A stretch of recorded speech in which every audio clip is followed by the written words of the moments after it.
మనకి నిర్దేశించిన జీవిత లక్ష్యం ఆత్మసిద్ధి. ఆత్మని సిద్ధింపజేసుకోవడం. ఆత్మ అంటే మనమే. ఆత్మసిద్ధి అంటే ఆత్మని మనం సిద్ధింపజేసుకోవడం. ఆత్మ ఎవరు? మనమే. ఎందుకు మనం కొత్తగా ఆ విషయాన్ని చెప్పుకోవాల్సి వస్తుంది? మనం ఈ దేహమని అనుకుంటున్నాం మనం. కాబట్టి దేహానికి సంబంధించినటువంటి కాంక్షలు తీర్చుకోవడానికి ఎన్ని తిప్పలు పడుతున్నామో తెలుసు. 25 ఏళ్ల కుర్రాడు పడితే పర్వాలేదు, 70 ఏళ్ల వాడికి కూడా ఇదే యావ. ప్రాణం పోయే వరకు ఇదే యావ. అందుకని ఈ దేహం మీద భ్రమ అనేది ప్రాణం పోయే వరకు పోదు. పోయేటప్పుడు కూడా ఇంకా తర్వాత జన్మ ఏమిటని ఆలోచిస్తాడు. అదేదో తెలిసినట్టు ఇక్కడ. ఈ బాధలు ఏవీ లేకుండా ఉండాలంటే శంకరాచార్య చెప్పింది ఒకటే ఉపాయం. మీకు అందరూ కోరుకున్నదే నేను చెబుతున్నాను. సుఖం న సర్వదా భూజాత్ మా భూత్ దుఃఖం కదాచన. మీ కోరిక ఇంతే కదా, ఎప్పుడూ మాకు సుఖమే కలగాలి, ఎప్పుడూ దుఃఖం ఉండద్దు. ఇది విపరీతమైన కోరిక. దుఃఖం లేని సుఖం ఉంటుందా? దుఃఖం లేని సుఖం ఉంటుందా ఎక్కడైనా? అసలు సుఖం లేని దుఃఖం ఉంటుందేమో కానీ దుఃఖం లేని సుఖం ఉండదు ఎక్కడ. ఎంత సుఖమని మనం అనుకున్నా అది దుఃఖమే. పెళ్లి కానంత వరకు అయ్యో అయ్యో అవలేదు అనుకుంటాం. అయ్యాక 16 రోజుల తర్వాత తెలుస్తుంది అది సుఖం దుఃఖం. పిల్లలు పుట్టినంత వరకు లేరు దుఃఖం అనుకుంటాం. పుట్టాక అనేక రకాల మాయలు, రోగాలు, మార్మికాలు మొదలవుతుంటే అర్థమవుతుంది సుఖం దుఃఖం. ఏదైనా అంతే.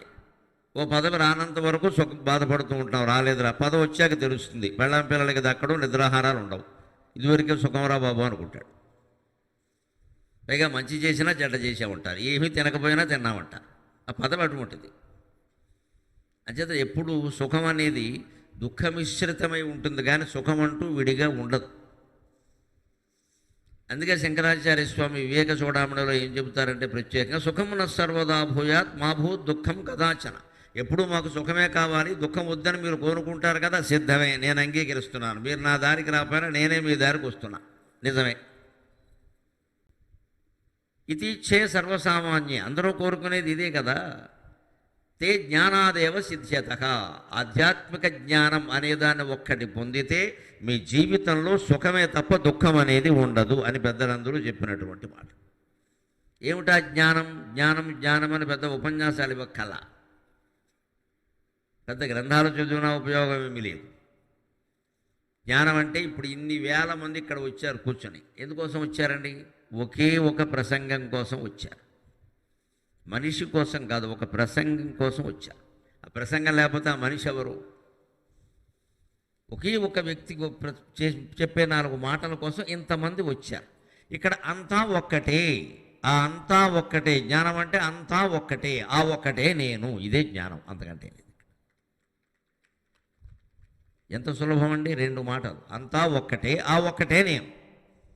అదే అహం బ్రహ్మాస్మి తత్వమసి. ఈ ఒక్కటే అని దేన్ని భావిస్తున్నామో ఆ భావిస్తున్నదే నేను. ఈ శరీరం నేను కాదు. ఇదే జ్ఞానం. ఇది పొందుతాం అందరం కూడా. చప్పట్లు కొడతాం, పొందుతాం. అబ్బా ఒక్క మాటలో చెప్పేశారండి అంట. మళ్ళీ ఇది ప్రసంగమై లేవగానే నేను దులపగానే మీరు దులుపుతారు.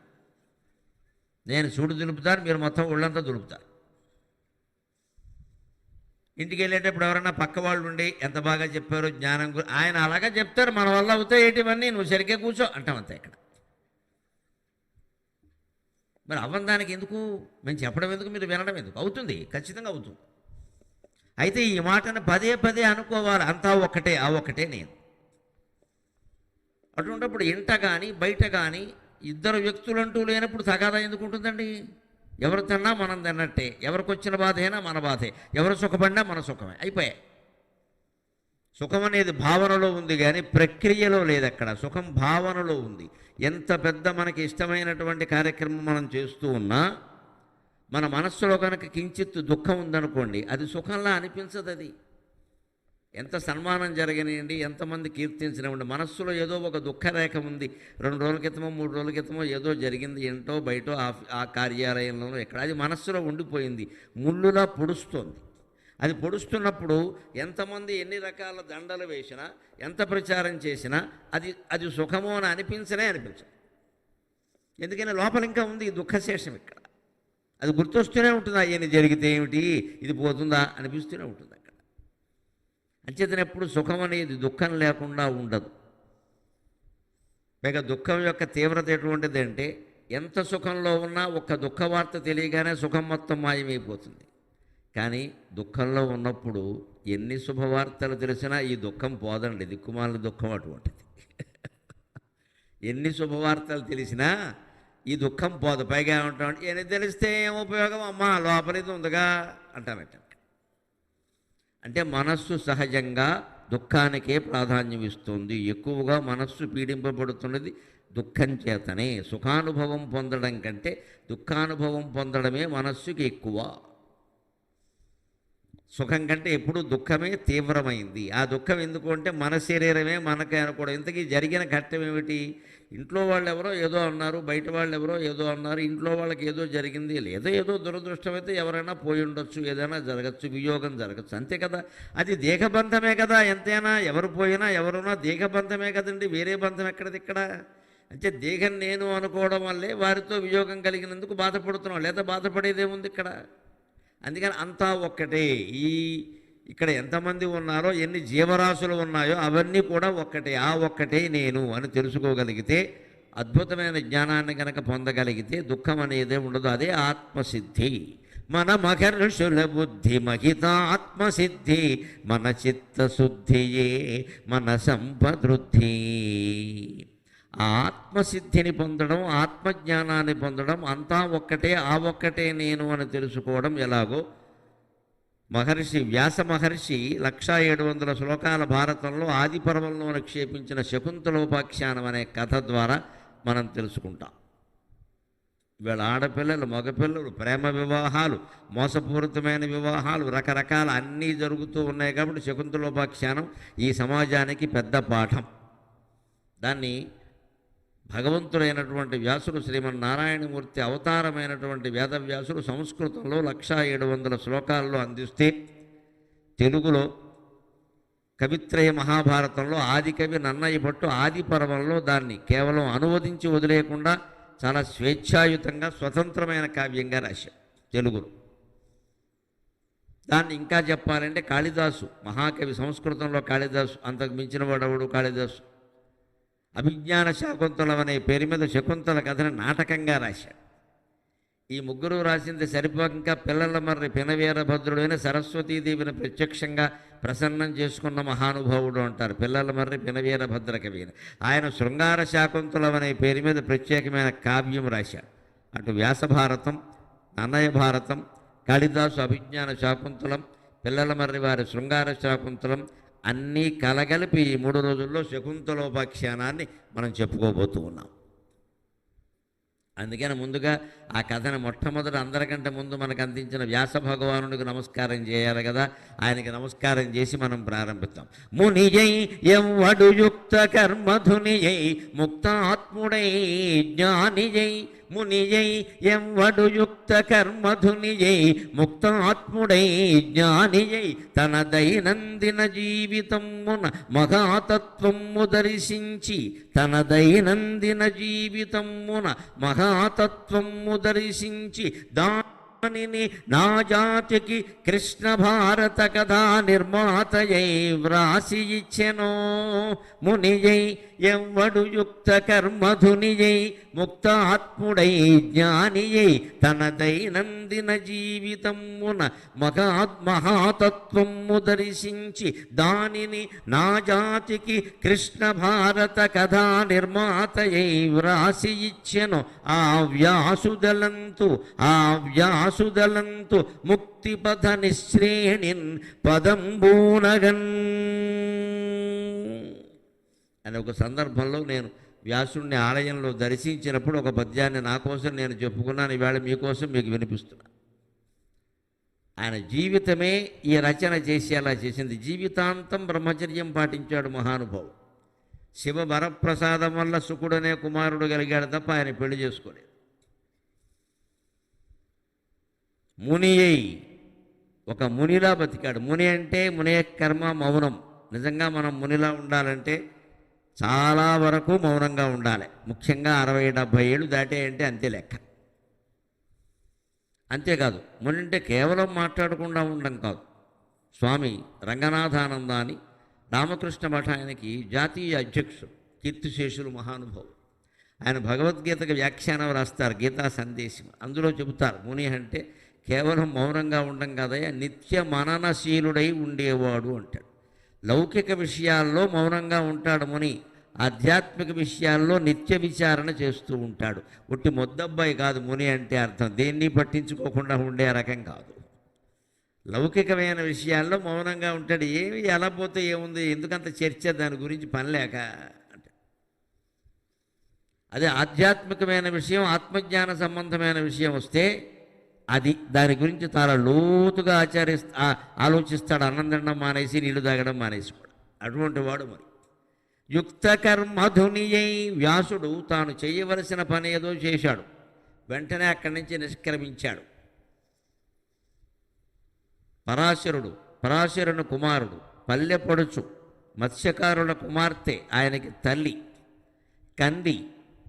తర్వాత ఆవిడ వేరే పెళ్లి చేసుకోవాల్సి వచ్చింది. ఈయనే శుభ్రంగా, అమ్మా నీ జీవితం నువ్వు గడుపు, నేను నీకు భారం అయిపోతాను అనవసరంగా, నేను పుట్టిన లక్ష్యం వేరే, నీతోటి నాన్నగారితోటి ఉంటే నా లక్ష్యాన్ని నేను సాధించలేను, దాన్ని నేను సాధించుకుంటాను, నీకు నేను ఏ రకంగానూ అడ్డుగాను, నువ్వు ఒక మహారాజుని పెళ్లి చేసుకుంటావు అని చెప్పి వెళ్ళిపోయాడు. అది త్యాగం అంటే, యుక్త కర్మధుని. అదే తల్లి మళ్ళీ సత్యవతీదేవి రూపంలో పేరు మార్చుకుని సంతాన మహారాజును చేసుకున్నాక, ఈవిడ తండ్రి కోరిన పిచ్చి కోరికలన్నీ తీరకుండా పోయాక, తీరిన ప్రయోజనం లేకపోయాక, పుట్టినవాడు విచిత్ర వీరుడు చిత్రాంగదుడు ఇద్దరు చెరోరోగం వల్ల మరణించాక, అప్పటికే వాళ్ళకి 3 భార్యలు కూడా ఉండగా, గత్యంతరం లేక మళ్ళీ వంశాన్ని ఉద్ధరించవయ్యా అని వ్యాసుణ్ణి పిలిస్తే, తల్లి చెప్పింది కదా అని ఆ అంబికకి అంబాలకి సంతానాన్ని కేవల వరప్రసాదంగా అంగీకరించాడు. అది భౌతిక సమాగమం కాదు, పొరపాటు పడద్దు. కృతయుగంలో కేవలం సంకల్పం వల్ల సంతానం కలుగుతుంది. శ్రీ మహావిష్ణువు శ్రీమన్నారాయణమూర్తి పాలసముద్రంలో పడుకుని సంకల్పించాడు, బ్రహ్మదేవుడు పుట్టాలి, నాభికమలంలోంచి పుట్టాడు అంతే. అంతేగాని ఆయన లక్ష్మీదేవి గర్భాన పుట్టలేదు, ఏ ఆసుపత్రిలోనూ పురుడు పోసుకోలేదు, ఆవిడకి ఆరోగ్యశ్రీ కార్డు లేదు. సంతానం అంటే అంతే. కృతయుగంలో సంకల్పం వల్లనే సంతానం కలిగేవారు. త్రేతాయుగంలో సంకల్పం సరిపోదండి, కేవలం ఒట్టి సంకల్పం సరిపోదు, కాస్త దగ్గర అవ్వాలి, మనుషుల సాన్నిహిత్యం వల్ల సంతానం కలిగేవారు. అంటే ఆ దృష్టి పడితే చాలు సంతానం కలిగేవారు. ద్వాపర యుగంలోకి వచ్చేసరికి సంపర్కం వల్ల సంతానం కలిగేవారు. అక్కడ మొదలైంది ఈ సంపర్కం అని. కలియుగంలో మన కర్మ, సంకల్పము లేదు, సాన్నిహిత్యము లేదు, సంపర్కం వల్ల కూడా కలగట్ల, IVF DVF వల్ల కలుగుతున్నాయి. అది కూడా మోసమే. ఇదే కలియుగం అంటే, ఇంక వేరే ఏం చెప్పక్క.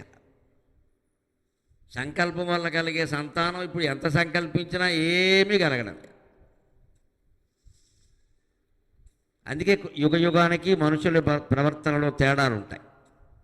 అంచేత ఆ సంకల్పం చేతనే ఆయన కేవలం సంతానాన్ని కలిగించాడు. త్రేతాయుగంలో సంస్పర్శ, ఇలా ముట్టుకుంటే చాలు, స్త్రీ పురుషులు కలవాల్సిన అవసరం ఎలా, కేవలం ఇలా దేహాన్ని ముట్టుకుంటే చాలు.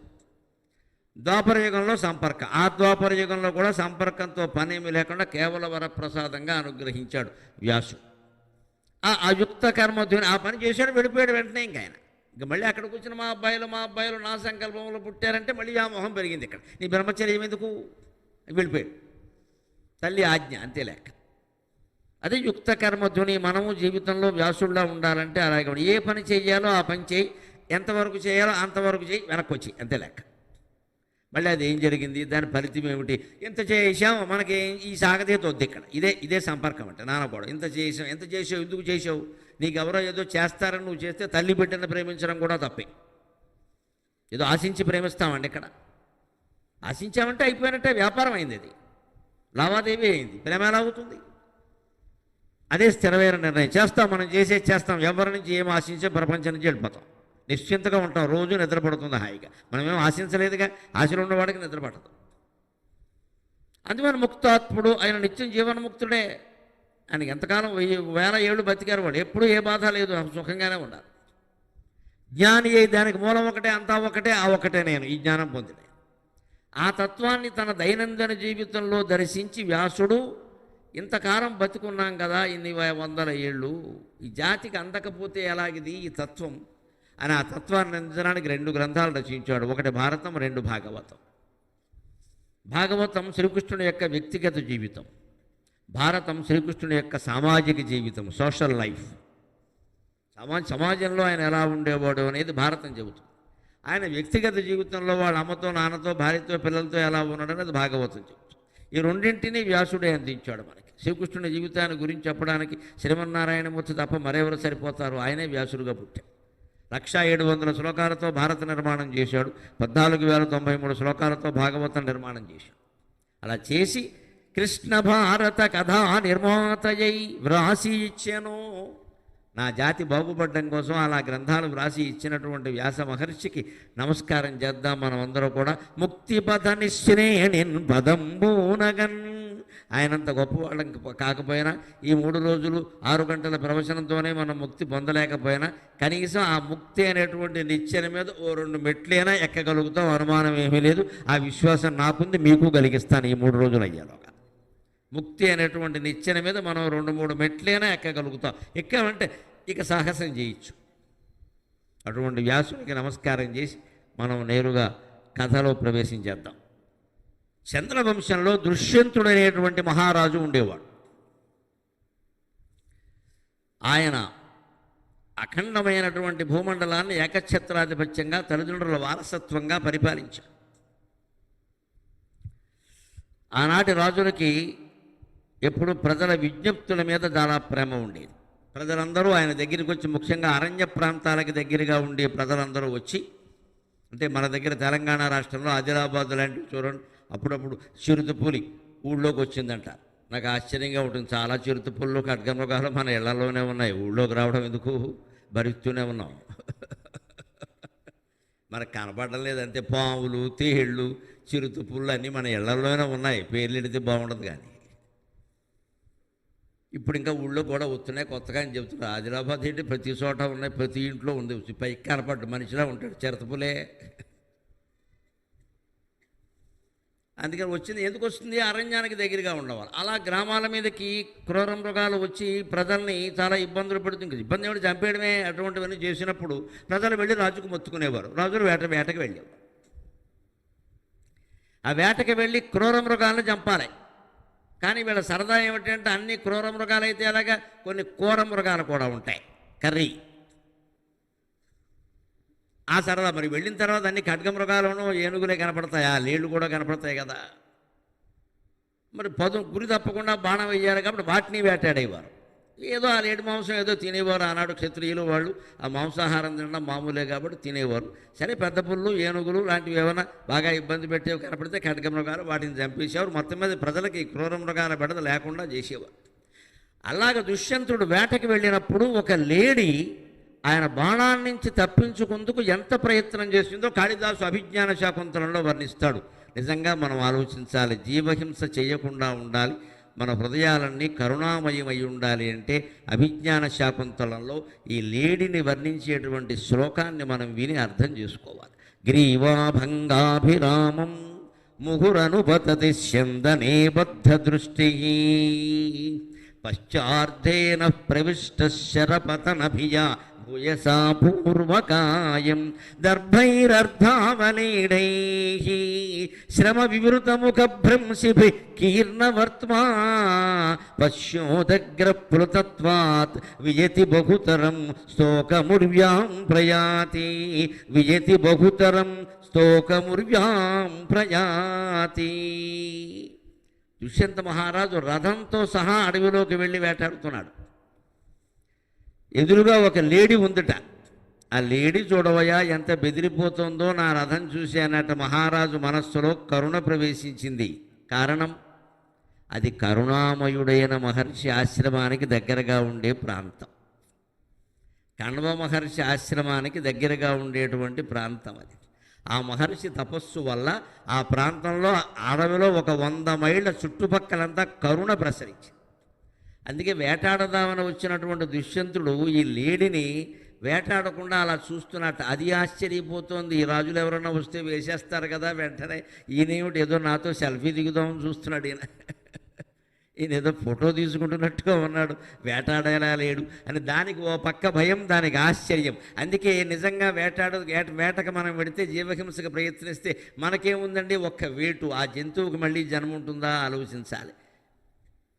మాంసాహారం తినేవాళ్ళందరూ ఆలోచించాలి. ఇక్కడ ఏకస్య క్షణికా తృప్తికి ఏకం ప్రేక ప్రాణైర్విముచ్యతే అగో మాంసస్య దౌరాత్మ్యం ప్రత్యక్షమివ దృశ్యతే. ఒకరికి మనం కలిగేటువంటి తృప్తి ఏమిటంటే, ఇంత చేస్తే మాంసాహారం తింటే కలిగేది ఏకస్య క్షణికా తృప్తికి. నీకేమో ఒక క్షణం తృప్తి, అంతేనా? ఇంకా అన్నాం, ఇంతేనా? ఇది గడియారం పెట్టి చూసుకుంటే 5 సెకండ్లు. ఏకం ప్రాణైర్విముచ్యతే. కానీ ఒక జీవి ప్రాణమే పోయింది.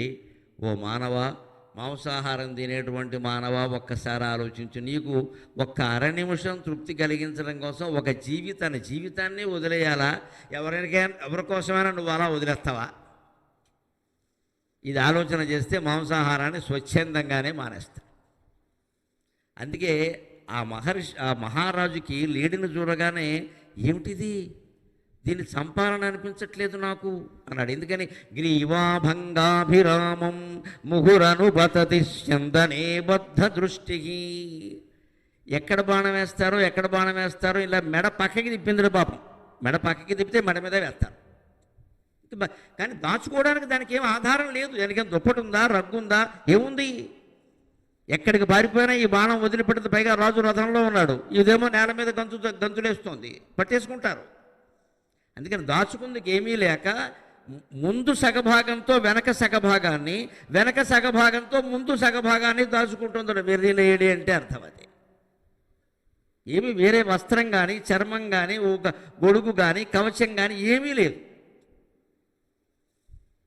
అందుకని గ్రీవాభంగాభిరామం. గ్రీవం అంటే మెడ. ఏకగ్రీవంగా ఎన్నుకున్నారంటారు కదా మహానుభావులు. తెలంగాణ ప్రజలు మొన్న గమనించారు. పంచాయతీ సర్పంచ్ గారిని అందరినీ ఏకగ్రీవంగా ఎన్నుకున్నారు. ఎలాగా? వేలంపాట ద్వారా. ఎంత గొప్ప ప్రజాస్వామ్యమో! ఎవరికి డబ్బు ఉంటే వాడు సర్పంచ్ అయిపోయాడు. 60 లక్షల వేలంపాట పాడి సర్పంచ్ అయ్యాక వాడు 70 కోట్లు సంపాదించకపోతే ఊరుకుంటాడా? నాకు పేపర్లో చూసి ఆశ్చర్యం. ఇది వేలంపాటని ఏకగ్రీవం అంటారేమిటో అనుకోండి. ఏమైంది? మళ్ళీ జమీందారులంతా సర్పంచులు అయ్యారు. పేదవాళ్ళ బతుకులు ఎవడికి పట్టవి. పైగా ఈయన ఏమంటాడు, నేను డబ్బు ఇచ్చాను, నా ఇష్టం అంటాడు. ఇంక మన మాట విండి. ఇంకా అంచేత ఇన్ని వేల మంది ప్రవచనాలు వింటున్నారు కాబట్టి చూస్తున్నాను. మా ప్రజాస్వామ్య రాజ్యంలో డబ్బులు ఇవ్వడానికి నాయకులు వస్తే చెప్పు తీసి కొడతామని చెప్పండి అమ్మా, ఖచ్చితంగా చెప్పండి. అప్పుడే దేశం బాగుంటుంది. గరికిపాటి వారు కొట్టమన్నారని చెప్పండి, ఏం భయం లేదు. అంత పౌరుషం రావాలి ప్రజల్లో. తెలంగాణ అంటే పోరు తెలంగాణమా. యావత్ భారత జాతికి పోరాటం నేర్పిన జాతి తెలంగాణ. నేను తెలంగాణ తల్లికి పాదాభివందనం చేస్తాను. పోరాటం తల వంచడం మనకి తెలియదండి అసలు. డబ్బులకి ఆశిస్తున్నామంటే ఏమైపోయాం ఈవేళ? ఏ పార్టీ రాని ఎవరు రాని డబ్బులు తీసుకుని ఓటేయడం ఏంటండి? డబ్బులు ఇస్తానంటే కొట్టేయాలి అంతే. ఇక అందుకే జరుగుతుంది ఇక్కడ. అందుకే గ్రీవం అంటే మెడ కదా. ఏకగ్రీవం అంటే అందరూ కలిసి కూర్చొని ఒక ఆయన ఎన్నుకుంటే ఆయన గౌరవంతో ఏదైనా ఇంతమంది ప్రేమతో నన్ను ఎన్నుకున్నారు, రూపాయి ఖర్చు లేకుండా నేను ఎన్నికైనా సేవ చేస్తాను. ఆయన 70 లక్షలు పెట్టి పదవి కొరకు నాకు సేవ ఎలా చేస్తారండి? ఇక్కడ అదే గ్రీవాన్ని లేడి భంగాభిరామం పక్కకి తిప్పిందిట. చెప్తుంటే పాపం రాజుకి అనిపించింది, ఏమిటిది, ఆ మెడ దగ్గర బాణం వేస్తావు మరి ఎలా తిరిగింది, ఇప్పుడు ఆ తలకాయ మీద బాణం వేస్తే. ఎంత అమాయకురాలు. ముహురనుపతతి చందనే బద్ధ దృష్టికి. నెమ్మదిగా తన దగ్గరకు వస్తుంటున్న ముహురనుపతతి చందనే.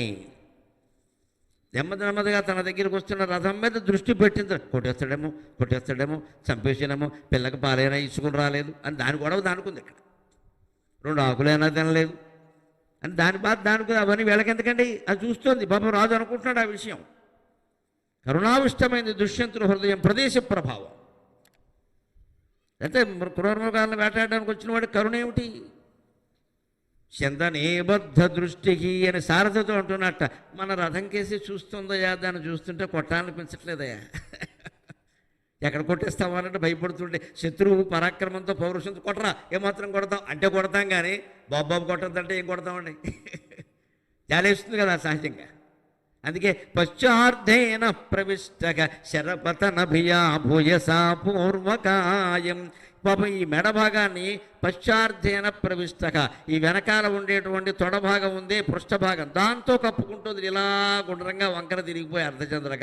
ఏం తిరిగినా అంతే శరీరం కదండి, ఏం తిరుగుతుంది? అంత చిన్న శరీరంలో ఎక్కడ బాణం వేసినా ప్రాణం పోతుంది.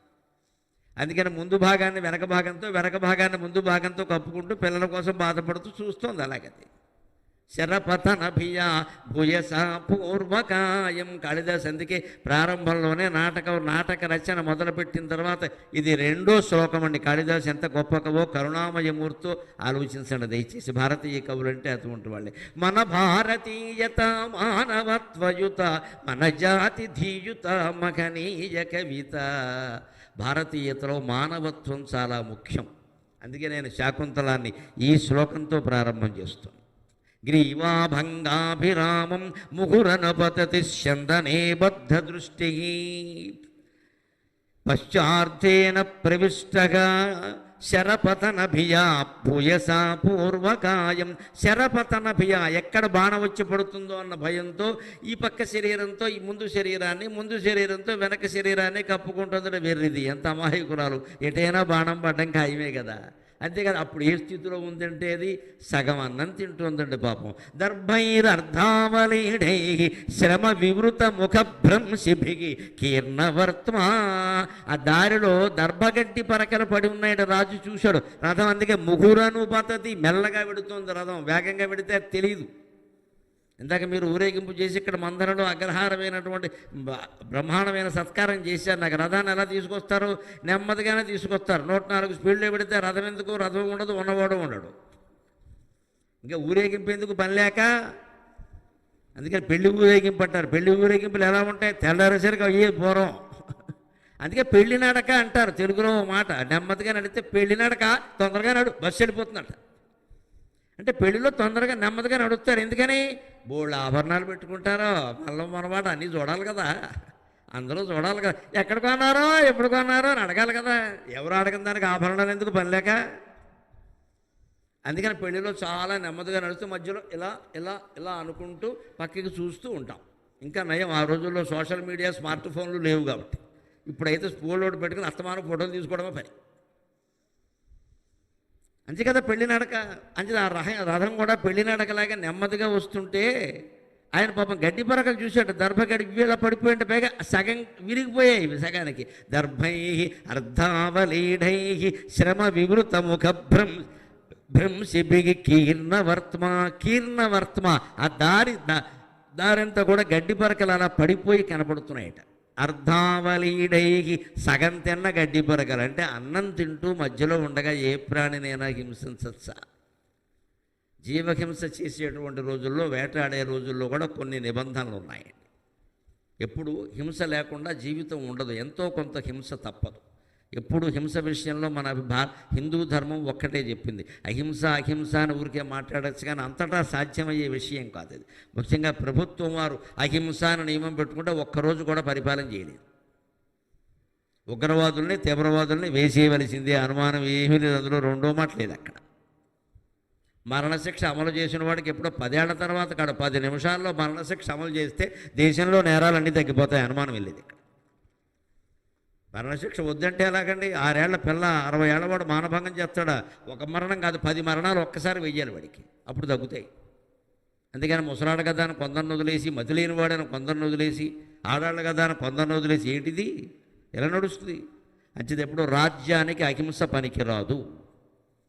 వ్యక్తికి పర్వాలేదు, మన వ్యక్తిగత జీవితం నష్టపోతే మనం కొద్దిగా నష్టపోతాం, మన కుటుంబానికి ఇబ్బంది అవ్వచ్చు. ప్రభుత్వానికి అహింస ఏమిటండి? అర్థం లేనమాట. లోపల అహింస ఉండాలి. ఇప్పుడు రాజ్యాన్ని పరిపాలించేటువంటి రాజుకు లోపల అహింస. ఆయన ఎవరి కోసం హింస చేయట్లా, ధర్మం కోసం. ధర్మం నిలబడాలి కదా.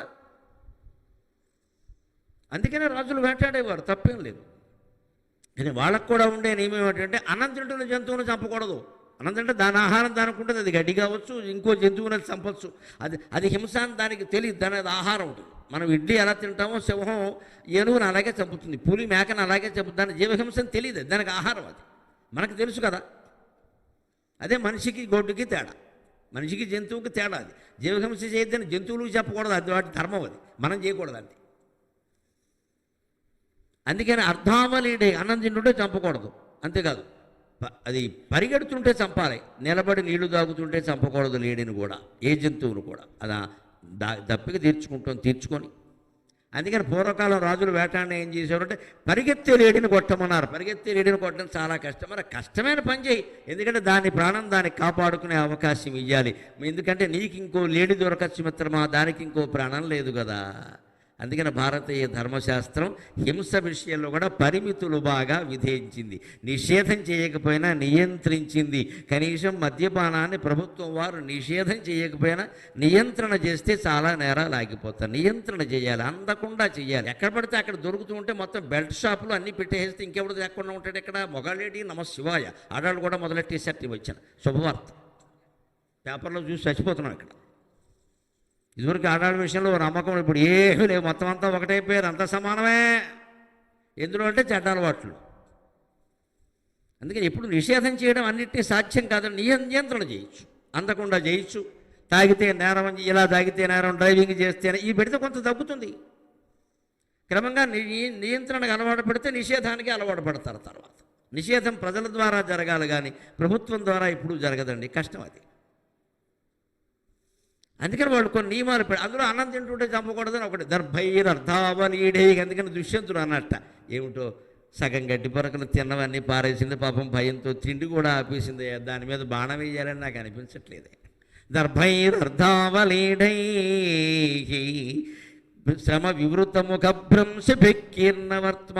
బాగా తిరిగి పరిగెత్తి అలసిపోయినట్టుగా ఉంది. శ్రమ వివృతముఖ, ఆ అలసిపోవడంలో అలా నోరు తెరిచింది, నోట్లో ఉండే దర్భగడ్డి పరకలు కింద పడ్డాయి. ఏం చంపమంటావు సారథి, ఈ రాజు జన్మ ఎందుకు వచ్చిందో కానీ, క్రూర మృగాలు కాదు ఈ వేటాడడం ఎందుకు వచ్చిందో కానీ, అసలు ఏ మృగాన్ని చంపాలన్నా బాధగానే ఉంది, ఈ లేడిని చంపాలంటే మరీ బాధగా ఉందయ్యా అని చెప్పి పోనీ ముందుకు రథం, పోనీ ముందుకు రథం అన్నట్ట. పశ్యోదగ్రప్రత వియతి బహుతరం స్తోకముర్వ్యాం ప్రయాతి. ఉదగ్ర ప్రతత్వాత్, లేడి ఎలా దూకుతుంది అంటే 4 కాళ్ళు ఒక చోటకి చేర్చి అలా అలా అలా దూకుతుంది. 4 కాళ్ళు ఒక చోటకి చేర్చి 2 కాళ్ళతో ముందు దూకి తర్వాత 2 కాళ్ళు ఉండడం కాదు, 4 ఒక చోటకి చేరుస్తుంది గుత్తిలాగా. ఆ గుత్తితో అలా అలా అలా దాన్ని చెంగున అంటారు. దాన్నే చెంగున అంటే అర్థం అది. వేరే జంతువులు తోకడం వేరు, మనుషులు పరిగెట్టడం వేరు, లేడి పరిగెట్టడం వేరు. 4 కాళ్ళు దగ్గరికి పెడుతుంది, ఇలాగ పెట్టి అలా అలా అలా పెడుతుంది, బాగా వేగంగా పెడుతుంది. అలాగా పాదాల దగ్గరికి పెట్టి గెంతుతుంది. ఉదగ్ర ప్రతత్వాత్, అంత వేగంగా అది గెంతుతూ ఉంటే ఆ గెంతడం ఎలా ఉందంటే వియతి బహుతరం, ఆకాశంలోనూ ఎక్కువ కనిపిస్తుంది, అది భూమి మీద తక్కువ కనపడుతుంది అన్నట్ట. దాని గెంతడం అలా ఉందన్నట్టు, భూమి మీద తక్కువ కనపడుతుంది అంటే దాని పాదాలు నేల మీద తక్కువగా అంటున్నాయి, ఆకాశంలోనే కనపడుతున్నాయి ఎక్కువగా. వియతి బహుతరం స్తోకముర్వ్యాం ప్రయాతి. అటువంటి లేడిని నాకు చంపాలని అనిపించట్లేదయ్యా, ఎందుకో ఈ ప్రదేశ ప్రభావమో మరోటో నాకు తెలియదు, ముందుకు పోనీ వయ్యారథము అన్నట్ట. మనం కూడా సకల జీవరాశి విషయంలో ఇటువంటి ప్రాణిహింస వద్దు అనేటువంటి అహింసాపరమైన అభిప్రాయాన్ని కలిగి ఉండాలి ఖచ్చితంగా. అందులో లేళ్ళు, కోళ్ళు, మేకలు లాంటి వాటిని చంపడం మహాదారుణమైన విషయం. అంత దమ్ము ఉంటే సింహాన్నో పులినో చంపండి, దాన్ని చికెన్ కింద వండుకొని చూద్దాం ఎవరికైనా దమ్ము ఉంటే. అక్కడ అది మనం వండుకుంటుందో మనం దాన్ని వండుకుంటామో దెబ్బకి తేలిపోతుంది. ఎవడో సింహాన్ని చంపడు, పులిని చంపడు, ఏనుగుని చంపడు, ఖడ్గమృగాన్ని చంపడు. ఎవరయ్యా లోకం అంటే అజాపుత్రం దలిం దద్బలిం దద్యా దేవో దుర్బలఘాతుక అని పూర్వమే రాశారు. మేకపిల్లని బలిస్తారు అమ్మవారు కూడా, సింహాన్ని బలి దమ్ముంటే చూద్దాం, అది వీళ్ళు వేసేస్తుంది. మనం కూడా చాలా తెలివైన వాళ్ళం అండి. మనకు లోకు ఎవరంటే ఏ లోకు ఎవరో వాళ్ళని వేసేస్తామంతే. మనుషుల్లోనూ అంతే, బలహీనుడు ఇల్లు ఆక్రమిస్తారు, బలవంతుడిని ఆక్రమించమను తొక్కి లేపేస్తాడు రేపొద్దున వాడు. ఆ బలహీనతనే మనం అవకాశంగా తీసుకుని సొమ్ము చేసుకోవడం. నిజానికి శాస్త్రాలన్నీ ఏం చెబుతున్నాయంటే బలహీనుల విషయంలోనే దయ చూపించాలయ్యా. వేట పులిని వేటాడినా, సింహాన్ని వేటాడినా, ఏనుగుని వేటాడినా పెద్ద కాదండి, కానీ లేడిని వేటాడడం ఎంత తప్పు. అది అమాయకురాలు కదా. లేళ్ళన్నీ ఓ చోట గుంపుగా చేరతాయి, సాధారణంగా ఒక లేడి ఉండదు, దాని భయం దానికి ఉంది పాపం. అందుకని 4-5 లేళ్ళు, 10 లేళ్ళు, 15 లేళ్ళు వచ్చి నీళ్లు తాగుతూ ఉంటాయి. అటువంటిప్పుడు దాన్ని వధిస్తే మన ఆహారం కోసం అంతకంటే పాపం ఉందా?